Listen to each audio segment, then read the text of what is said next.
আজ আমি অনেক ভোর ভোর উঠে পড়েছি, শুধু কিন্তু মহালয়ার জন্য নয়। আজকে আমি প্রায় 5 মাস পরে কলকাতায় যাচ্ছি। আর এখানে আমি সৌরভ আর আমার জন্য চটজলদি একটা ব্রেকফাস্ট বানিয়ে নিয়েছি আর তারপরে খেয়ে বেরিয়ে পড়েছি। আমাদের এখান থেকে এয়ারপোর্ট অটো করে জাস্ট ওই 20 মিনিটস মতো লাগে। তো তারপরে সমস্ত চেক ইন প্রসিডিওর কমপ্লিট করার পর ওয়েট করছি। আর এই দেখো এসে গেছে আমাদের ফ্লাইট, এবার খালি হুশ করে উড়ে যাওয়ার পালা।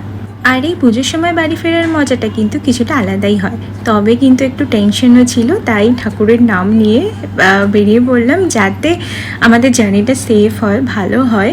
তো মাত্র তো 1 ঘন্টারই জার্নি, কি করব, তাই একটু খাওয়া দাওয়া আর সাথে একটা মুভি দেখতে দেখতে চলে আসলাম, যদিও মুভিটা শেষ করতে পারিনি। আর স্যান্ডউইচগুলো ভীষণ টেস্টি ছিল। তারপর জাস্ট 1 ঘন্টার মধ্যে আমরা ল্যান্ড করে গিয়েছিলাম কলকাতা। আর এয়ারপোর্টে নেমেই দেখতে পাচ্ছ আমাদের মজা আনন্দ খুশি কিছুই যেন আর ধরছে না। আর রাস্তায় ফেরার পথে পুজো